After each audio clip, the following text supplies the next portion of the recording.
नमस्कार दोस्तों, स्वागत है आपका अपने चैनल धार्मिक ज्ञान डबल वन में। आपसे रिक्वेस्ट है कि वीडियो को अंत तक जरूर देखें। वीडियो पसंद आए तो लाइक करें, साथ ही दोस्त, रिश्तेदार में शेयर एंड सब्सक्राइब जरूर करें। इससे हमें वीडियो बनाने का मोटिवेशन मिलता है और इस तरह की सच्ची धार्मिक ज्ञान की बातें लाते रहेंगे। आज हम नमस्कार, आपका स्वागत है। दोस्तों, भगवान श्री कृष्ण ने आज से 5000 साल पहले कलयुग को ध्यान में रखते हुए भगवत गीता का उपदेश दिया था।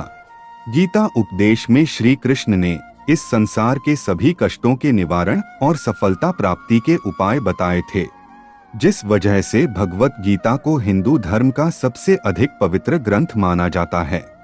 गीता के एक उपदेश में श्री कृष्ण ने मनुष्य की बर्बादी के 3 कारण बताए थे।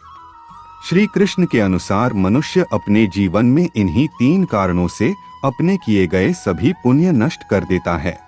इतना ही नहीं, इन 3 वजहों से वो मनुष्य मृत्युलोक के जीवन मरण के चक्कर लगाता ही रहता है। उसे ना तो मोक्ष की प्राप्ति होती है और ना ही मृत्यु के बाद उन्हें स्वर्ग लोक प्राप्त होता है। उस मनुष्य को नरक की यातना के बाद वापस पृथ्वी लोक पर भेज दिया जाता है। मनुष्य को अपना जीवन सफल बनाने के लिए भूलवश भी इन 3 कार्यों को नहीं करना चाहिए, अन्यथा वो मनुष्य संसार रूपी नरक में दुखों को भोगता है। उसे इन 3 कारणों का त्याग कर देना चाहिए। तो चलिए जानते हैं श्री कृष्ण ने भगवत गीता में किन 3 कारणों के बारे में बताया है। सबसे पहला कारण है मांसाहार। श्री कृष्ण ने भगवत गीता में स्पष्ट कहा है, मनुष्य के शरीर का विकास उसके द्वारा किए गए भोजन से ही होता है। इसीलिए मनुष्य को केवल सात्विक भोजन करना चाहिए। जो भोजन शरीर में विकार उत्पन्न करता है, उसका सेवन कभी नहीं करना चाहिए। सात्विक भोजन से मनुष्य की आयु में वृद्धि होती है और तामसिक भोजन से उसकी आयु कम हो जाती है। श्री कृष्ण ने गीता में भोजन के 3 प्रकार बताए हैं। पहला है सात्विक भोजन, दूसरा है राजसिक और तीसरा होता है तामसिक भोजन। सात्विक और राजसिक शाकाहारी भोजन होते हैं, जबकि मांसाहार तामसिक भोजन होता है, जो लोगों में क्रोध, चिड़चिड़ापन और नश्वरता उत्पन्न करता है। मांसाहार एक राक्षसी भोजन है। मांसाहार खाने के लिए मनुष्य जिन जीवों की हत्या करता है, उन सभी जीवों की हत्या का पाप उस मनुष्य को लगता है, जिससे मनुष्य के सभी पुण्य नष्ट होना शुरू हो जाते हैं। मांसाहार का सेवन मनुष्य के जीवन की बर्बादी का सबसे प्रमुख कारण होता है। इसीलिए प्रत्येक मनुष्य को मांसाहारी भोजन का त्याग करना चाहिए और केवल सात्विक भोजन ही ग्रहण करना चाहिए। इसके बाद श्री कृष्ण मनुष्य की बर्बादी का दूसरा कारण गर्भपात को बताते हैं।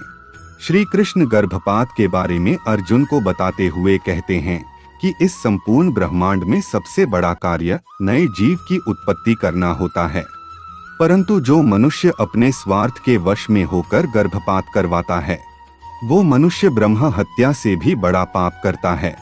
इस पाप का संपूर्ण ब्रह्मांड में कोई भी प्रायश्चित नहीं होता है। वही श्री कृष्ण उन नारियों के बारे में बताते हुए कहते हैं कि जो नारियां गर्भपात जैसा क्रूर कार्य करती हैं, उन नारियों को रौरव जैसे नरकों में भेजा जाता है, जहां पर उन्हें अत्यधिक निर्ममता से दंड दिया जाता है। मनुष्य का इस ब्रह्मांड में सबसे बड़ा बर्बादी का कारण गर्भ हत्या ही है, क्योंकि इस पाप का कोई भी प्रायश्चित नहीं होता है।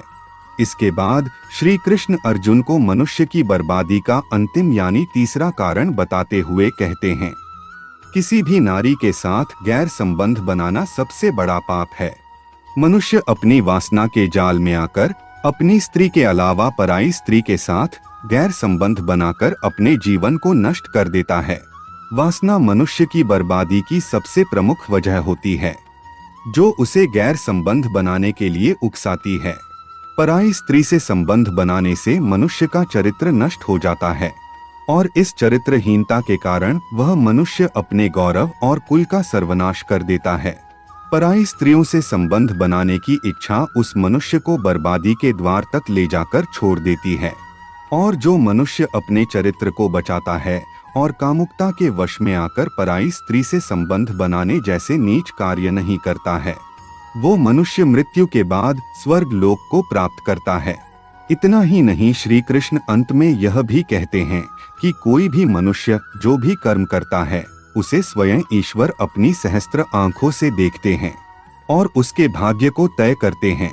मनुष्य को अपने भाग्य को बलवान करने के लिए मांसाहार, गैर संबंध और गर्भपात जैसे नीच कार्य भूलवश भी नहीं करने चाहिए। तो दोस्तों, आप भी अपने जीवन में 3 काम भूल से भी ना करें। उम्मीद है आपको यह जानकारी अच्छी लगी होगी। वीडियो को लाइक जरूर करें और कमेंट में जय श्री कृष्ण अवश्य लिखें। आप सभी का धन्यवाद।